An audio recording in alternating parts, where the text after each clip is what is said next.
Bonjour à tous et bienvenue à la conférence Quartus au sujet de la terre crue.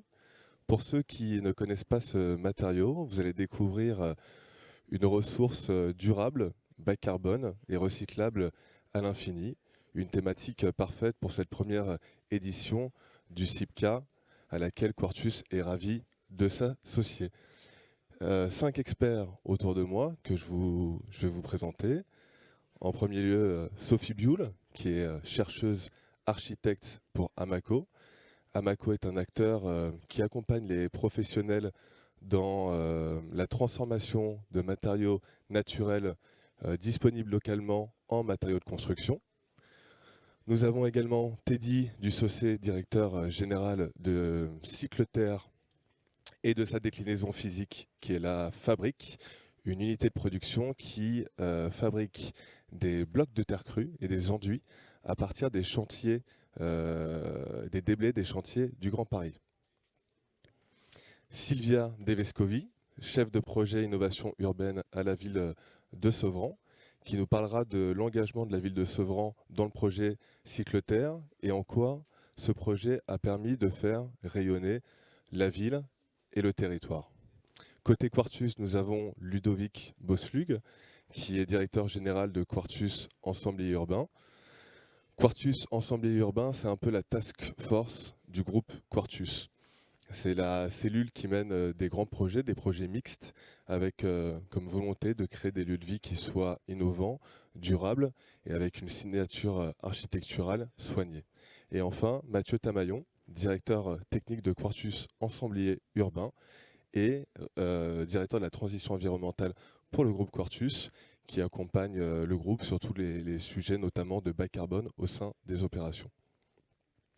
Alors, un premier constat que je voulais partager, peut-être que certains dans la salle seront d'accord avec moi, je trouve qu'on parle de plus en plus de terre crue, que ce soit dans notre écosystème, celui des acteurs de la fabrique de la ville.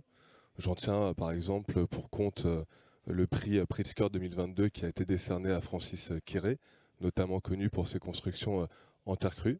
Mais ce qui est le plus surprenant aussi, c'est qu'aujourd'hui, ça dépasse notre écosystème pour toucher le grand public. Deux exemples pour illustrer ce point. La dernière fois, TF1, sur son 20h, a quand même consacré un sujet à la construction en terre crue, journal qui est quand même le plus regardé d'Europe aujourd'hui.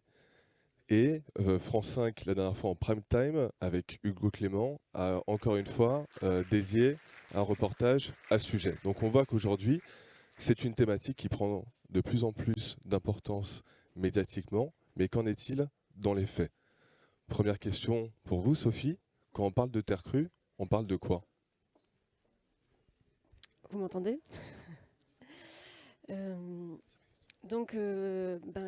Les matériaux en terre crue et les techniques constructives à base de terre crue sont des matériaux constitués avec ce matériau qui est la terre minérale.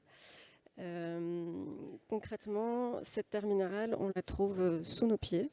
C'est le sol sur lequel vous marchez. Alors, pas la première couche qui comporte généralement des matières organiques, mais les couches inférieures qui sont composées de cailloux, de gravier, de sable, de limon et d'argile.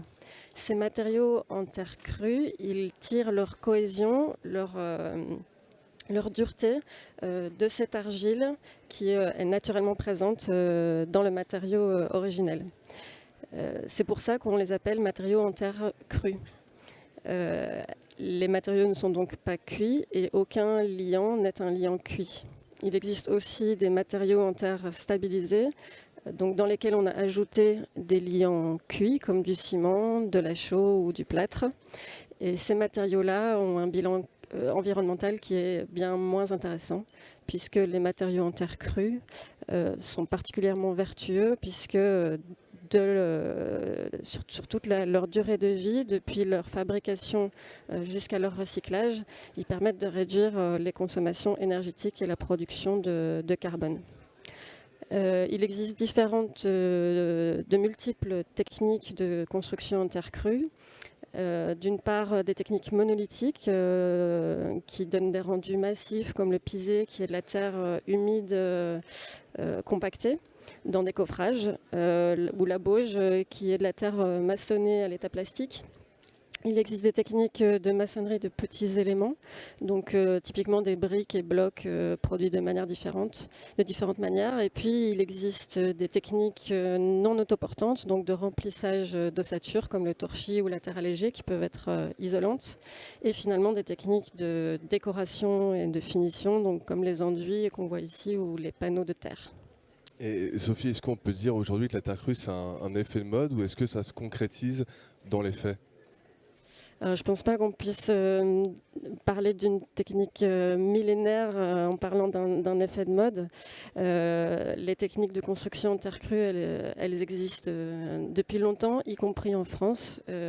On retrouve en France les 4 techniques traditionnelles de construction dans le patrimoine, donc le torchis, le pisé, la bauge et la daube, comme on le voit ici.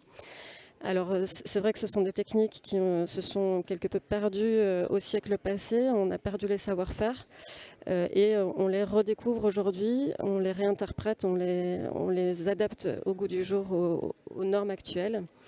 Il y a clairement un engouement aujourd'hui, on n'a pas d'études récentes qui permettent de le quantifier exactement, mais si on peut avancer, je ne sais pas si on peut avancer. Des études qui datent des années 2015, on retrouve notamment cette étude en 2015 qui recense 250 bâtiments en terre crue à l'époque. Alors aujourd'hui, ça évolue de manière exponentielle, donc je pense qu'on serait bien au-delà aujourd'hui. Une autre étude de 2012 a permis de comparer, d'étudier l'évolution des acteurs, du nombre d'acteurs. On voit ici une cartographie qui reprend un recensement réalisé par Maison Paysanne de France, qui recensait une centaine d'entreprises et d'artisans en 1999, qui étaient des artisans qui travaillaient majoritairement sur le patrimoine. Et puis 13 ans plus tard, en 2012, on compte 650 acteurs sur le territoire qui travaillent aussi sur du neuf, y compris sur des marchés publics. Et ces acteurs se diversifient aussi. On a des bureaux d'études, des maîtrises d'œuvre, toujours des artisans, mais aussi des labos de recherche, des centres de formation, de sensibilisation, etc. Très bien. Il n'y a pas d'autres slides, c'est ça? Il y a une dernière slide avec les acteurs. Tu veux en dire 2 mots sur les acteurs? Simplement qu'aujourd'hui, il y a une diversité d'acteurs qui sont là aussi pour accompagner vos projets. Qui couvrent l'ensemble du territoire d'ailleurs aussi. Voilà. Merci beaucoup Sophie. Mathieu, petite question. Comment on explique ce retour de la terre crue, cet engouement autour de ce matériau? Je crois principalement par toutes les vertus qu'a la terre crue. La première, elle est esthétique. La diversité des techniques constructives dont a parlé Sophie, l'unicité du gisement fait qu'on a une quantité de possibilités esthétiques qui est assez incroyable et ça donne une qualité intérieure qui est relativement indéniable. Il y a aussi le fait que la terre crue est un matériau naturel sans adjuvant chimique, donc l'air est sain, il n'y a pas d'émission de COV. Autre caractéristique, la terre crue est un matériau lourd, donc par son inertie, elle contribue à réguler la température intérieure, le confort d'été, mais aussi en hiver évidemment. Autre élément très important, c'est un excellent régulateur hydrothermique, à condition que l'argile n'ait pas été activée avec de la chaux. Elle garde des propriétés de stockage et de déstockage de la vapeur d'eau qui, sans aucune commune mesure par rapport à d'autres matériaux. Et puis évidemment elle a des qualités environnementales par rapport à son impact, son empreinte environnementale. Donc c'est à condition de ne pas avoir été modifié avec de la chaux, c'est réutilisable à l'infini. Donc à la déconstruction d'un bâtiment, on peut réutiliser la terre ou elle peut retourner au sol. Donc ça c'est une vertu absolument unique. Et puis elle a une empreinte carbone tout à fait singulière également. Est-ce que tu peux nous en dire 2 mots justement sur voilà, cette alors empreinte ? c'est des ordres de grandeur en ACV dynamique par rapport à des systèmes constructifs équivalents. En cloison séparative dans un logement, on est à un rapport entre 3 et 4 par rapport aux solutions classiques qu'on connaît. Et puis quand on est un séparatif entre logements, on a ce même rapport qui est excessivement important entre une cloison séparative légère ou un mur banché peint, enduit, etc. Voilà, on a un intérêt sur le carbone qui est vraiment très très manifeste dans un projet de construction. Merci beaucoup Mathieu. Ludovic, peut-être tout à l'heure, Sylvie nous présentait les différents acteurs qui sont mobilisés autour de ce sujet. Parmi ces acteurs, il y a bien entendu Cycleterre. Est-ce que tu peux revenir peut-être pour notre public sur la genèse de ce projet? Comment un promoteur a l'idée de construire en terre crue? L'histoire remonte à 2016. Rappelez-vous, pour ceux qui étaient là, c'était le début des grands appels à projets réinventés. Donc, en l'occurrence, c'était réinventer la Seine, avec dans les sites un site tout à fait remarquable, qui est l'ancienne usine des eaux d'Ivry-sur-Seine, des eaux de Paris, site de captage. En 2016, autre événement, une belle concomitance, c'était au pavillon de l'Arsenal, l'exposition Terre de Paris, qui avait pour commissaire d'exposition Serge Joly, Paul-Emmanuel Loiret, les architectes, et puis Romain Anger, directeur scientifique d'Amaco. Et donc, à l'occasion de cette exposition que l'on a visitée, on a pris conscience de la possibilité d'utiliser les terres du sous-sol de Paris, en tout cas de l'Île-de-France, pour construire en terre crue. Alors, dans certaines régions, c'est naturel. Ici, en Île-de-France, ça l'était moins. Mais finalement, quand on s'intéresse aux qualités du sous-sol, on trouve des matériaux. Donc, on a eu l'idée de pousser cette solution constructive à ce moment-là et de constituer une équipe avec des gens très engagés dans la question du réemploi et de la terre. Donc, en l'occurrence, le Pritzker Wangshu, qui n'avait encore jamais fait de projet hors de Chine, l'agence Joly Loiret et l'agence Lipski Rollet, l'architecte. Et donc ce projet que vous voyez ici, et que j'aime bien montrer parce que, alors, pour ceux qui s'intéressent à la Terre et aux beaux livres, je vous recommande la lecture du bouquin Habiter la Terre, écrit par Jean sur le Dethier, stand Quartus d'ailleurs, E9, ouais, où on dispose de architecte quelques exemplaires. belge qui a consacré sa vie à étudier, comprendre et promouvoir la construction en terre crue par le monde, et qui a fait récemment un très beau livre et qui montre cette image en disant l'avenir de la terre crue, voilà, c'est ça. Donc après une étude historique très complète. Voilà, donc on a remporté cet appel à projet qui prévoit de construire environ 50 000 m², dont une grande partie en terre crue, bien sûr, pas qu'en terre crue, j'y reviendrai. Voilà, donc on était très contents d'être lauréat. Et puis, une fois qu'on est lauréat, on se dit, et maintenant? On fait comment? Puisqu'il n'y a pas de ressources, il n'y a pas de matériaux. Je pense que Sylvia vous racontera une histoire de la genèse de Cycleterre, mais il se trouve qu'au même moment, encore une belle concomitance, donc un certain nombre de personnes avaient l'idée de constituer un groupement pour répondre à un appel à projet européen sur les innovations urbaines. Donc on s'est intégré à cette équipe puisqu'elle prévoyait d'imaginer la production de matériaux de construction en terre crue dans Paris. Et donc voilà, et ce projet a été lauréat de l'appel à projet européen. Et donc on a pu construire tous ensemble avec 12 autres partenaires cette fabrique qui est aujourd'hui implantée à Sevran et qui produit des matériaux, donc sous la direction de Teddy, des blocs, des enduits et des mortiers. Voilà, donc la genèse c'est ça, on part d'un projet, comme souvent. On essaye de partir du site, du projet, des besoins, et puis on essaye de voir comment est-ce qu'on peut y répondre. Et là, en l'occurrence, c'était en créant cet outil. Merci Ludovic. Justement, en parlant de produits, peut-être que Teddy, pouvez nous dire quelques mots sur aujourd'hui quels sont les produits qui sont proposés par la fabrique Cycleterre? Bonjour à tous.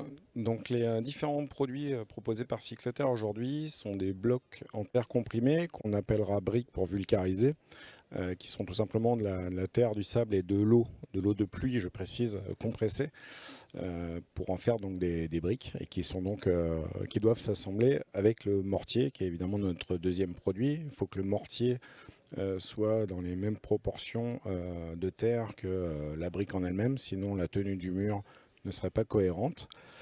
Et le troisième produit qu'on propose aujourd'hui, ce sont des enduits en terre crue, donc des enduits terre-paille en terre crue qu'on propose, qui peuvent se mettre en intérieur. Et on propose dernièrement des enduits qui vont être également pigmentés en masse. Et en ce moment, nous sommes en train de développer en partenariat avec nos partenaires donc, des panneaux de terre crue qui se mettront en lieu et place de plaques de BA13. Et donc ce que présentait Mathieu juste avant sur les indices carbone, on parlait des panneaux de terre.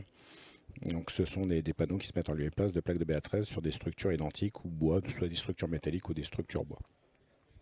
Pour construire en terre crue, je suppose qu'il faut respecter un certain nombre de normes. Est-ce qu'aujourd'hui les produits Cycleterre sont adaptés à ces normes? Alors, l'avantage de Cycleterre, c'est qu'on est les premiers à avoir obtenu des ATEX, donc des appréciations techniques expérimentales qui sont délivrées par le CSTB, le Centre scientifique et technique du bâtiment. Donc oui, il faut des normes, en tout cas les normes, les ATEX pour l'assurabilité du bâtiment, évidemment ça simplifie très nettement le travail. Cependant, on peut également produire sans ATEX avec un bureau de contrôle qui nous accompagne. Mais nos ATEX aujourd'hui quand même permettent très clairement de faciliter l'accès de la terre au chantier. Donc on a 3 ATEX qui sont du cloisonnement, du remplissage de structures et du parement intérieur. Il est certain que ces ATEX ouvrent les portes pour pouvoir faire des ouvrages de grande ampleur et sans se préoccuper de savoir si on a une bonne durabilité du bâtiment. Se complètent à ça nos FDES, nos fiches descriptives environnementales et sanitaires qui démontrent les indices carbone dont a pu parler Mathieu tout à l'heure, qui démontrent que nos enduits et nos briques ainsi que les panneaux ont des indices carbone très très bas. On comprend donc que les produits Cycleterre sont prêts à l'emploi. On parlait tout à l'heure un peu d'effet de mode autour de la terre crue. Est-ce que vous, par rapport aux commandes, vous constatez un engouement des acteurs pour ces produits? Alors Cycleterre, la société commerciale, donc la SCIC, Société coopérative d'intérêt collectif Cycleterre, existe depuis peu de temps. Elle est en activité depuis à peine un an. On n'a pas encore dépassé notre premier anniversaire. Et pour autant, on a une activité qui est très importante. On a déjà réalisé 3 chantiers et on en a 5 en cours, donc ils sont des chantiers importants. Pour donner quelques exemples, l'Arena, donc en face du Stade de France, la salle multisport pour les JO 2024. Le Colisée, qui est une salle de spectacle de 10 000 places, qui est à Tremblay en France. Et on a 3 groupes scolaires en cours, qui sont à Montfermeil, Rosny-sous-Bois et Brétigny-sur-Orge. Là, les 5 chantiers que je viens de vous évoquer, c'est les chantiers qui sont en cours, où on parle de 40 à 70 000 blocs dans chacun des ouvrages. Donc on a des gros chantiers, on a également des chantiers plus humbles, y compris pour des particuliers. On ne fait pas que du gros ERP, on fait également des structures plus humbles. Mais oui, il y a un engouement important, et je dirais que le premier engouement vient des architectes qui nous consultent parfois même dès la phase concours. Et ensuite, on est aussi consulté évidemment sur les phases projet. Mais voilà, donc il y a un engouement très très important. En tout cas très surprenant pour une société qui a à peine un an d'existence. Voilà. Merci beaucoup Teddy. On ne l'a pas précisé, mais cette fabrique, elle a été construite par Quartus et elle est installée à Sevran. C'est ça. Voilà. Oui. Donc cette fabrique a été...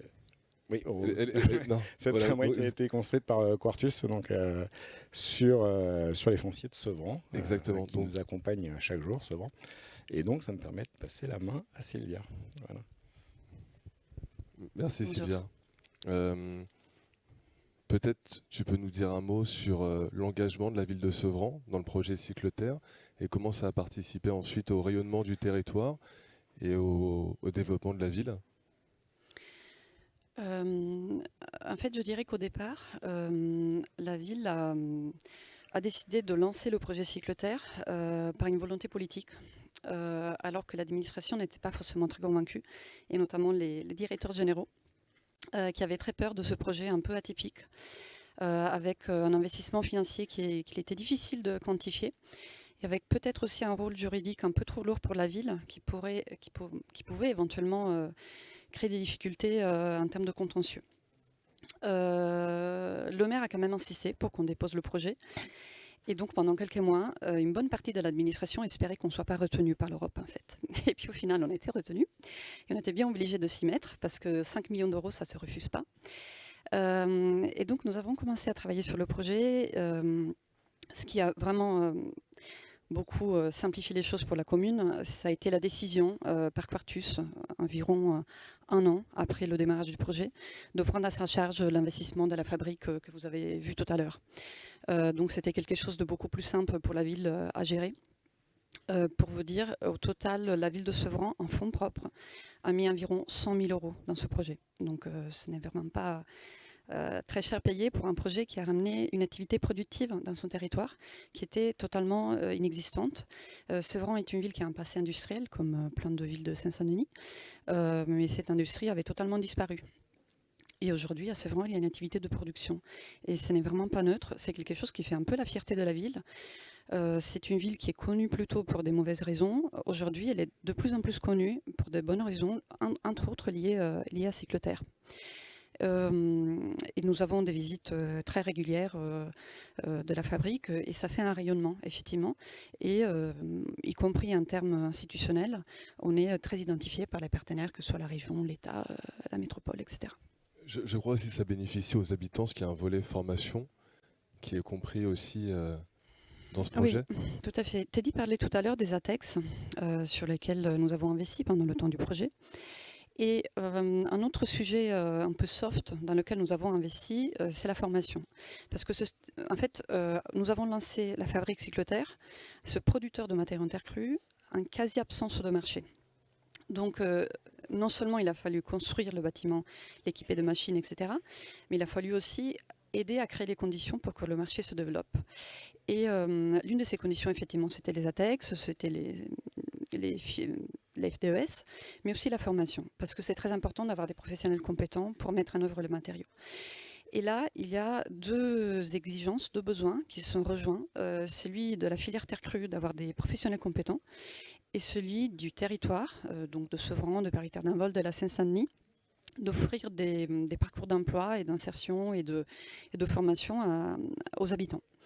Et donc nous travaillons aujourd'hui avec la Fédération Éco-Construire, qui va développer à partir du mois prochain des formations en Seine-Saint-Denis, bientôt j'espère à Sevran, dans un vrai centre de formation équipé de plateaux techniques, à la fois pour des niveaux préqualifiants, donc pour des personnes très éloignées de l'emploi, mais aussi avec des niveaux qualifiants. On va avoir des formations à ouvriers polyvalents en éco-construction et des formations à maçon terre crue. Et en parallèle, en partenariat avec Cycleterre, on travaille sur des formations beaucoup plus courtes pour les entreprises. Donc il n'est pas nécessaire de suivre une formation très longue, qualifiante de 9 mois. Pour apprendre à poser des blocs de terre comprimés, il est possible de suivre quelques jours de formation pour apprendre cette technique en particulier. Donc on essaie de travailler sur les 2 plans. Les parcours de formation un peu longs et qualifiants pour les demandeurs d'emploi, et en même temps des modules de formation beaucoup plus courts et on va dire prêts à l'emploi pour les entreprises qui vont poser nos matériaux. Merci beaucoup Sylvia. Une question un peu plus générale maintenant, qui sort un peu de la sphère Cycleterre, mais parce qu'on est au CIPCA et il faut aussi qu'on se pose ce type de questions. Ludovic, en quoi la matérialité aujourd'hui, elle est utile pour fabriquer une ville bas carbone?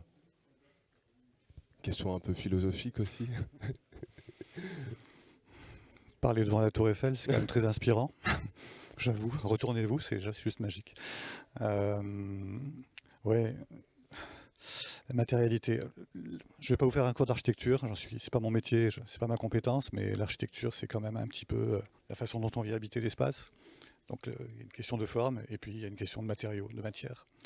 Donc bien évidemment, la matière est fondamentale dans la construction de la ville. Voilà. Après, chez Quartus, on n'est pas dogmatique, on est plutôt pragmatique, on essaye de l'être, et surtout, on s'interdit de prôner la monomatérialité. Voilà. Construire en terre à tout prix, ça n'a pas de sens. Voilà. Cette tour Eiffel, il fallait qu'elle soit en acier, il n'y avait pas le choix, quoi. Et aujourd'hui, on la ferait certainement encore en acier. Donc, la question n'est pas là. Par contre, faire en sorte que pour chaque projet, on soit attentif à la façon dont on va le construire, en mettant le bon matériau au bon endroit. C'est la phrase que je répète 10 fois par jour, pour le bon usage. J'aime bien rajouter ça aussi. C'est fondamental. Donc aujourd'hui, Quartus est un promoteur qui construit avec tous les matériaux à disposition. Évidemment, le béton armé. On parle souvent du béton, mais on oublie qu'il est armé, d'où son bilan carbone qui est pas forcément terrible. Mais évidemment, l'acier, le bois, la terre. Je crois qu'aujourd'hui, Quartus a plus construit en bois qu'en terre. Et je ne sais pas si la courbe s'inversera. Donc voilà, restons dans ce pragmatisme et vraiment essayons d'utiliser les bons matériaux. La terre, aujourd'hui, elle a des qualités, elle a des défauts. Donc Mathieu a parlé de ses qualités. Ses défauts, si on peut appeler ça un défaut, c'est que c'est comme le bois, il lui faut des bonnes bottes et un chapeau. Sinon, ça ne marche pas. Ou alors il faut rajouter de la poudre de perlimpinpin dedans. En tout cas, quand je dis ça, ce sont des adjuvants cuits qui sont plutôt mauvais pour l'environnement, donc ce qu'on s'interdit de faire.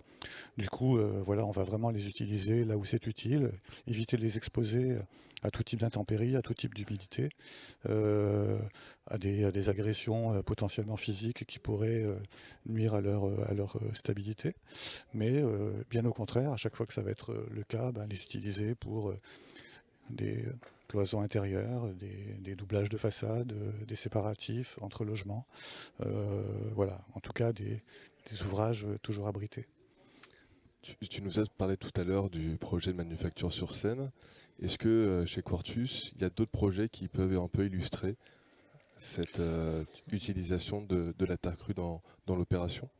En fait, c'est vrai que Manufacture sur Seine nous a mis le pied à l'étrier de la terre crue, mais voilà, dès qu'un projet comme ça est publié, forcément ça interroge et ça nous met dans une situation d'être sollicité. Il se trouve que peu de temps après avoir été lauréat, l'aménageur Aquitanis à Bordeaux créait un grand quartier à Biganos, construit en terre. Environ 700 logements, voilà, avec une ambition très forte. Et donc à l'époque, je me rappelle que son directeur général, Bernard Blanc, de l'époque, est venu me voir en me disant c'est génial ce que vous avez fait, est-ce que vous pouvez refaire la même chose chez nous? Donc moi j'ai dit sur le principe oui. Après, Cycleterre en est qu'à ses débuts, donc c'était de l'encre sur du papier. Donc il a fallu d'une part essayer d'inventer la façon d'utiliser la terre crue à Biganos. Et donc si Cycleterre avait existé, on aurait pu transporter les produits Cycleterre là-bas, mais forcément, on aurait été mauvais en termes de bilan carbone total avec le transport. Donc au lieu de ça, on a plutôt travaillé avec l'existant, avec le déjà là, comme toujours. Et grâce à Amaco également, qui a fait un gros travail avec une briqueterie qui produisait donc des produits de terre cuite. On a travaillé au développement d'une brique de terre crue extrudée qui a permis de construire un projet donc de 83 logements avec les architectes Joly-Loiret.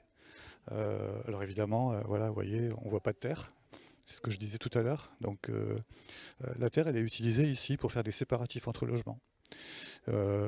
Donc avec un système complexe qui permet d'avoir plusieurs pots et d'intégrer les réseaux et surtout de profiter en tant que séparatif des qualités acoustiques de la terre, puisqu'on en parle peu, mais en fait la terre est un matériau lourd, donc par l'effet de masse, a un très bon isolement acoustique entre logements.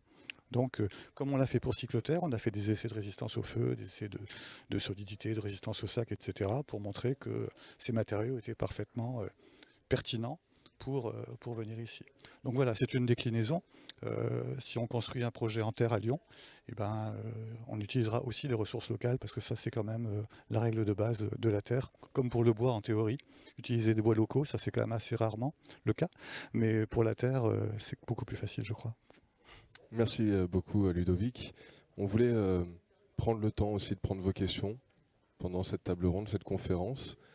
Donc n'hésitez pas à les poser. Quartus est aussi présent et nos intervenants et experts seront aussi également sur le stand E9 pour pouvoir répondre à vos questions. Mais si vous en avez maintenant, n'hésitez pas à vous adresser directement à eux.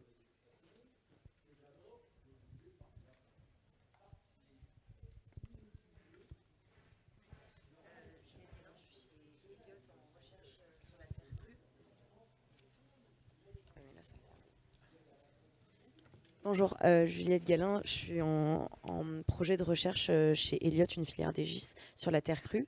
Et ma question, c'était avec toutes les terres excavées du Grand Paris, on parle de plus en plus, il y a vraiment un engouement autour de la terre crue. Et pourtant, il y a quand même un frein, une peur des investisseurs, des assurances, même des clients et des bureaux d'études par rapport à la terre crue. Qu'est-ce que vous pensez parce qu'aujourd'hui, il y a beaucoup de recherches qui est faite dessus, on a beaucoup de preuves, il y a de plus en plus d'atextes. À part l'argent pour en faire plus et des projets qui sortent de terre, qu'est-ce que vous pensez va inverser va faire exploser véritablement et que les gens n'auront plus de réserve par rapport à la terre crue?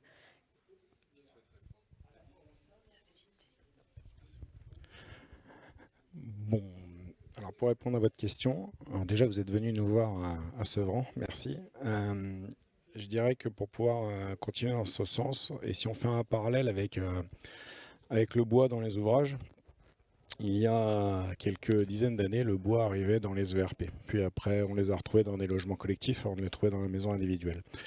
Je dirais que d'abord, il faudra rassurer, et ce terme-là est très important, il faut rassurer autour de la terre crue. D'où la nécessité de faire des ATEX qui permettent tout de suite d'offrir une assurabilité au bâtiment. Le fait de voir de la terre crue maintenant dans des ERP attire une curiosité, et la curiosité va se transformer en volonté de produire en terre crue. On a déjà fait un livrable sur des logements sociaux intermédiaires à Alfortville avec des enduits dans chaque logement. Donc je dirais qu'on avance je dirais petit à petit, mais à la fois très très vite quand on compare à l'industrie du bois il y a quelques dizaines d'années. En quelques années, on va beaucoup plus vite avec la terre crue et on nous consulte déjà pour faire du logement individuel. Donc je dirais que voilà, c'est rassurer, continuer de rassurer et évidemment passer par l'aspect normatif et réglementaire que délivre le CSTB. Ça va être un impératif. Je vais justement rebondir sur l'aspect normatif. Je pense qu'un gros enjeu aussi, c'est que les techniques de construction en terre crue restent des techniques non courantes aujourd'hui. Donc, pour garantir l'assurabilité du bâtiment, c'est toujours une question de négociation et de discussion avec le bureau de contrôle, avec l'assureur. Et donc, je pense aussi que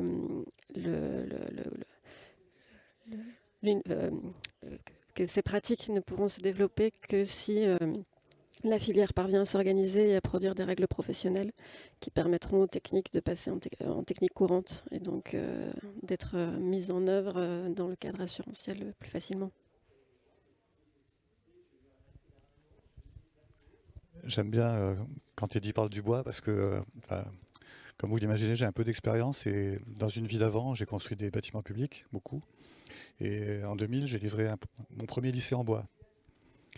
Tout le monde nous a pris pour des fous.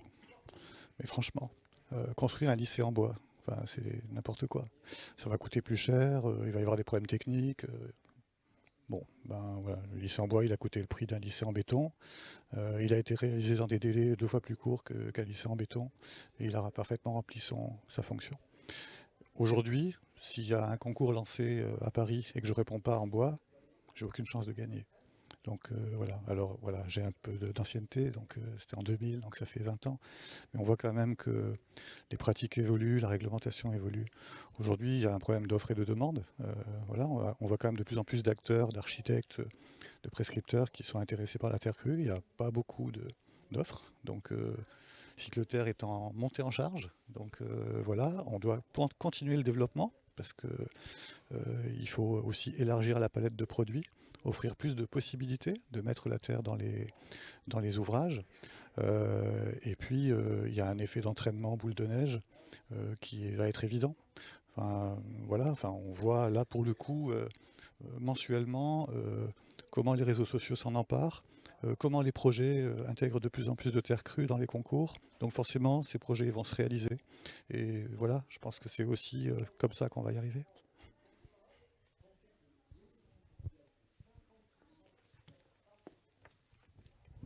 Bonjour, Camille Val, ingénieur structure dans le bureau d'études S2T. Moi, je me posais la question, vous parlez de remplissage structure et d'éléments plutôt de second œuvre. Est-ce qu'aujourd'hui, on a des perspectives qui permettraient de développer la terre crue dans des éléments plus structuraux, plus à l'image d'utilisation de murs empisés, comme on peut voir dans l'usine Ricola en Suisse ou des choses comme ça? Est-ce qu'on tend à aller dans cette direction avec des DTU, des choses Oui, je ne suis pas sûre de bien comprendre la question, mais il y a une partie des techniques constructives en terre crue qui est porteuse, enfin qui peut être porteuse en tout cas, sur quelques niveaux. Euh, Ces techniques, enfin, il existe des techniques traditionnelles qui sont porteuses et qui peuvent être toujours utilisées pour porter. Alors c'est vrai qu'aujourd'hui, le cadre normatif nous demande de prendre plus de marge par rapport à ce qui a pu être fait dans le patrimoine, mais on peut encore aujourd'hui porter sur des R+2, R+3 selon les matériaux utilisés. Il y a bien sûr une question d'épaisseur de paroi qui rentre en jeu. Je ne sais pas, peut-être vous pouvez préciser votre question. Oui, pardon. En fait, la question, c'est est-ce qu'on a des projets aujourd'hui qui se développent, des chantiers qui se développent avec de la terre crue En terre porteuse, oui, En oui, terre bien porteuse. sûr. En pisé, en bauge, en adobe, en BTC. On a des projets en porteur, oui, oui. Nous, on en accompagne, même en zone sismique 3, en pisé porteur. Ok. Tout à fait. Et du coup, dans le cadre réglementaire, quand on est bureau d'études, si on veut le préconiser, on a des possibilités aujourd'hui ou c'est juste via les ATEX? Le cadre réglementaire, en fait, il nous demande de respecter la réglementation. Donc, en termes de résistance mécanique, il faut faire le calcul en résistance comme on le fait avec d'autres matériaux. Voilà, typiquement, pour prendre un exemple, sur un bâti en pisé en zone sismique 3, il va falloir démontrer que le pisé va travailler uniquement en compression. Et ça se fait avec des tirants en bois, par exemple, à certains endroits, ou des tirants en métal. Mais oui, après, ça se fait, on le fait tous les jours. Ça marche, merci. Je fais un tout petit complément, puisque je disais le bon matériau au bon endroit. On peut évidemment faire de la terre porteuse, ça existe, le pisé, même des briques porteuses, on peut le faire. Après, c'est juste une question d'adéquation, économie, usage. Voilà. Aujourd'hui, si on veut que le développement de la terre soit effectif, il faut être dans des coûts de construction qui soient des coûts standards. Sinon, on n'y arrivera pas. Ça, c'est une réalité. On est toujours rattrapé par le volet économique. Alors, il peut y avoir des projets démonstrateurs qui sont exceptionnels. Voilà, il y a un projet exceptionnel à Lyon, sur les Lac Lyon-Confluence, réalisé par l'architecte Clément Vergelli, qui est un immeuble de bureau en terre, en pisé, avec des voûtes. Donc, c'est magnifique. Mais c'est juste pas la vie de tous les jours. Voilà. Et donc la vie de tous les jours, nous on considère chez Quartus et chez Cycleterre que c'est plutôt des choses avec des structures qui sont plus efficaces, qui ont des meilleures résistances à la compression, à la traction, au cisaillement, et puis des éléments de terre qui sont plutôt à l'intérieur et qui vont apporter toutes leurs qualités d'inertie, d'hygrométrie, d'acoustique, etc. Voilà, donc on peut tout faire, mais c'est juste une question de niveau de prix et d'adéquation à ses capacités, quoi. Pour parler de projet, effectivement, on accompagne aujourd'hui la ville de Rosny dans la construction d'un groupe scolaire où on a un mur porteur. Donc oui, mais il faut une bonne volonté de l'architecte, un bureau de contrôle qui vous accompagne. Et effectivement, il y aura des essais complémentaires à réaliser et c'est assez lourd. Donc il faut une sacrée volonté pour y aller, même si, comme l'a dit Sophie, la terre porte, ça là-dessus on n'a aucun doute. C'est juste qu'aujourd'hui, on n'a pas d'ATEX porteur, en tout cas pour Cycleterre. Il y a un de nos confrères qui s'y est lancé. On va probablement y travailler, mais les priorités sont ailleurs aujourd'hui chez Cycleterre. Mais on fait aussi des projets murs porteurs avec nos BTC, mais il faut un bureau de contrôle qui vous accompagne. Merci. Là, vous parliez des panneaux des panneaux de terre extrudés pour remplacer le BA13. Est-ce que vous avez d'autres perspectives pour des chapes, d'autres trucs complètement différents, des isolants en terre Est-ce que vous êtes sur d'autres pistes où on peut penser à d'autres moyens complètement innovants d'utiliser la terre? Alors, on est en train d'étudier une terre à piser pour pouvoir la livrer sur chantier directement formulée et déjà humide, ce qui permettrait de simplifier le travail des maçons piseurs, en tout cas sur chantier. Bon, on nous demande souvent pour le sol on va pas y aller, c'est des spécialités pointues, Sophie pourra vous expliquer, mais pour l'instant on ne souhaite pas y aller. Et pour le moment on va s'arrêter là, c'est déjà beaucoup de recherche, beaucoup de temps sur quelques produits. Bon, et puis j'imagine, et en tout cas je l'espère, que d'autres confrères vont venir nous aider sur l'Île-de-France et développer d'autres produits. Voilà. Oui, pour revenir sur la question du sol, chez Amaco, puisqu'on est aussi un labo de recherche, en plus d'un bureau d'études, on s'intéresse pas mal quand même à la possibilité d'utiliser la terre en chape. Alors, en finition de sol dans une moindre mesure, parce que c'est quand même très contraignant. Mais par contre, en chape humide ou sèche, je pense qu'il y a beaucoup de potentiel. C'est à l'étude. Bonjour, pardon. Marin Pagès, donc de Patriarche. Pardon, je parle pas assez fort. Ça. Voilà, c'est mieux. Et donc, j'avais une question sur les placos, enfin l'équivalent placo, les plaques qui pourraient remplacer du BA13. J'ai vu que la plupart du temps, elles étaient en dimension bien plus petite que ce qu'on avait en placo. La question, c'est pourquoi est-ce que c'est de la structure? Parce que en parlant avec des économistes, ils nous disent que du coup, ça veut dire plus de visserie, plus d'intervention de main-d'œuvre. Difficile donc à intégrer dans des budgets ric-rac. Donc voilà, pourquoi est-ce que c'est plus petit en général, les dimensions?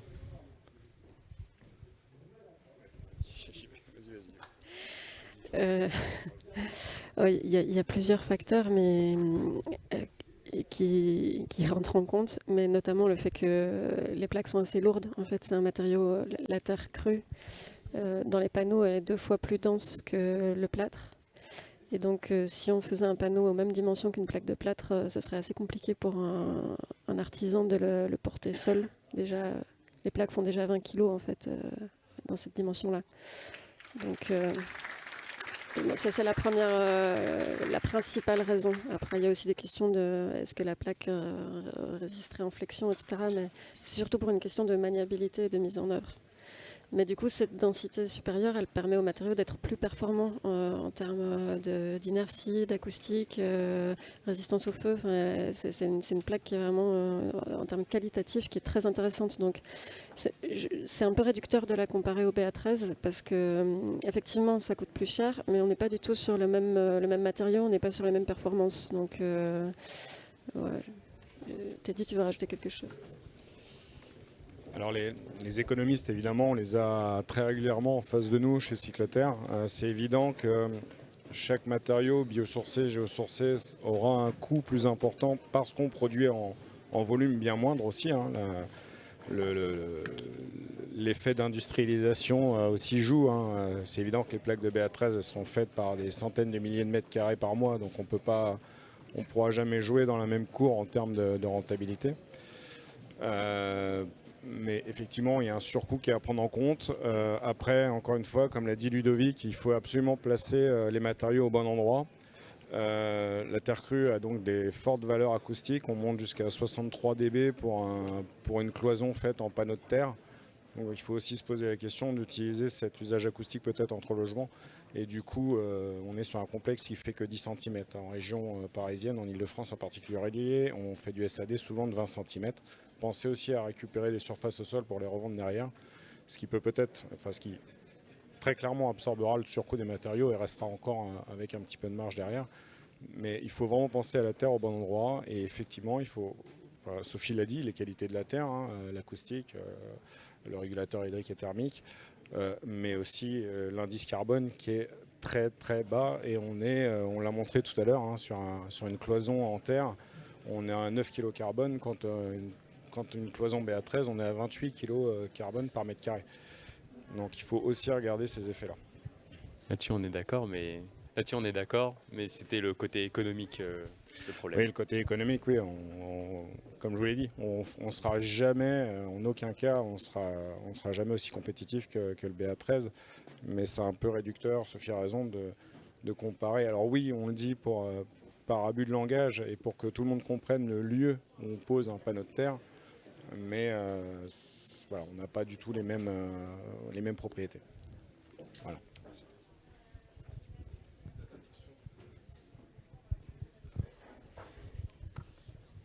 Oui, bonjour. Léo Giroux pour l'agence Patriarche aussi. On m'entend? Là, c'est bon? D'accord, ok, ouais, j'ai oublié ça. Ok, donc je disais Léo Giroux pour l'agence Patriarche, donc même agence. Moi, j'avais une question concernant les calculs derrière la Terre. Est-ce qu'on sait mettre en valeur les capacités hydriques et thermiques de la Terre actuellement? Pas totalement. C'est pas ma spécialité, mais oui, non, pas complètement. En fait, on arrive à valoriser une partie de ces qualités de régulation hydrique et thermique, mais il y a toute une composante associée à la capacité thermique liée à la chaleur latente. Qui n'est pas modélisée, en tout cas dans les logiciels réglementaires de thermique. Donc on le voit très bien quand on fait des essais en labo, on fait des essais de simulation thermique sur des murs, des échantillons de murs, quoi. On est toujours beaucoup plus intéressant en termes de régulation hydrothermique en réalité sur l'essai réel que par calcul. Et ça, c'est encore compliqué à valoriser. Il y a pas mal de labos de recherche qui étudient pour parvenir à déterminer plus clairement l'impact et le comportement des matériaux en terre crue. Mais on n'a pas encore réussi à implémenter ou appliquer les résultats de ces recherches aux logiciels qui sont, eux, opérationnels sur le bâtiment dans son ensemble. Oui, très bien.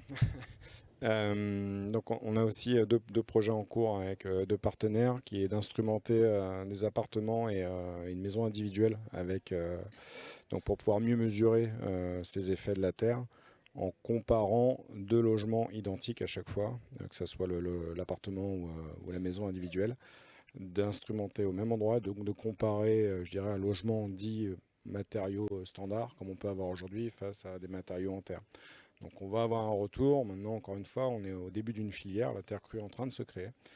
Donc il faut être un petit peu patient pour avoir tous ces éléments-là. Mais il y a déjà effectivement des études qui ont été faites qui montrent que les écarts types de température en intérieur, par exemple, sont bien moindres. Voilà. Merci.